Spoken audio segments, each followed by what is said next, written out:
Je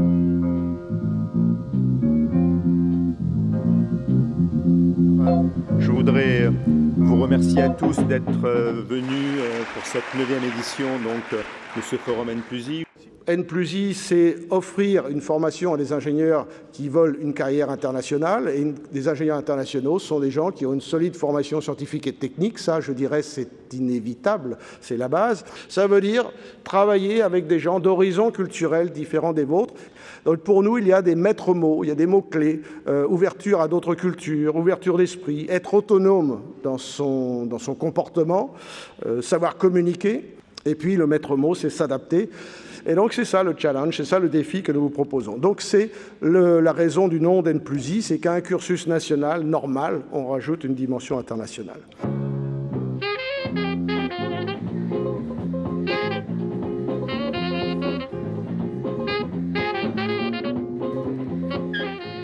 Nous allons passer tout de suite la parole à EADS.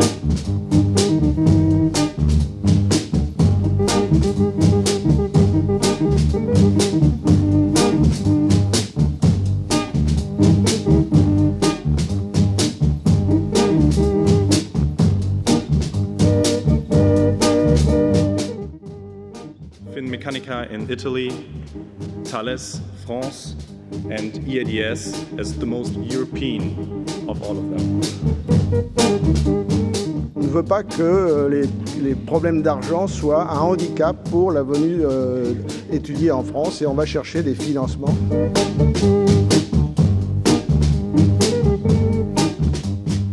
En revanche, l'intérêt à l'international grimpe d'année en année et on est aujourd'hui à plus de 43%.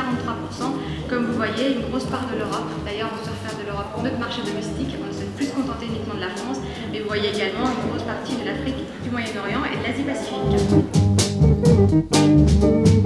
Voilà, donc on est le leader en France, le leader en Italie, le leader en Belgique, le leader aux Pays-Bas, et puis on est dans les premiers dans les grands autres pays européens.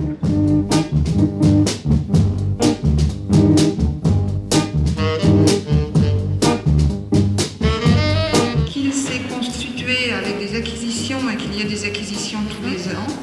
Les dernières se sont faites en Inde, en Chine. Donc je vais appeler, si vous voulez bien, les finalistes. Donc je vais commencer par mademoiselle Yu Min Min.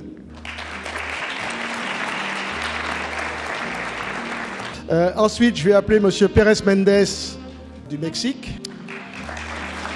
Donc, enfin, je vais appeler monsieur Thierry Abhishek, représentant l'Inde.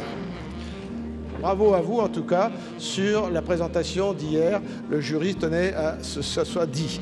Alors, je ne vais pas vous faire languir plus longtemps et je vais tout de suite appeler donc, la personne qui va recevoir le prix. Et pour cela, je vais demander à M. Pastor, qui représente la Société Générale, de nous rejoindre.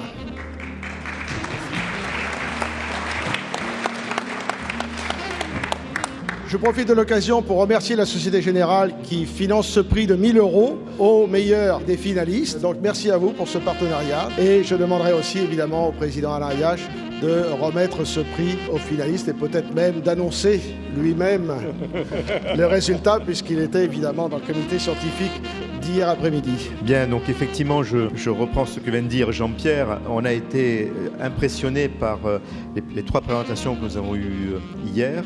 Et on a été impressionné par la qualité et par le professionnalisme de vos travaux. Donc ça a été très très difficile. Ça n'a pas été évident. Le comité scientifique hier a décidé d'accorder ce prix aujourd'hui à mademoiselle Yu Min Min.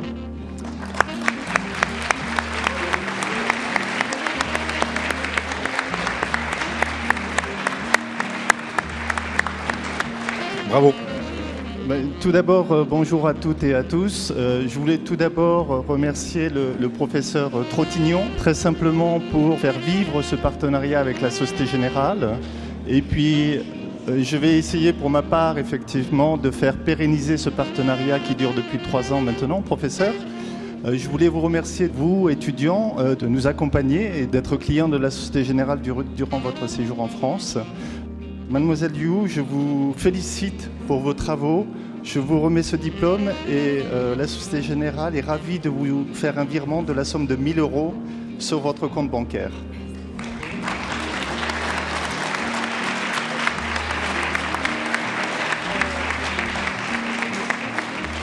C'est un grand honneur de voir les nouveaux étudiants inclusifs qui arrivent en France. Je vous félicite parce que vous avez été très courageux de quitter vos pays, de venir en France. L'ouverture d'esprit, c'est quelque chose qu'on est là ici en France. C'est une des raisons que je suis arrivé.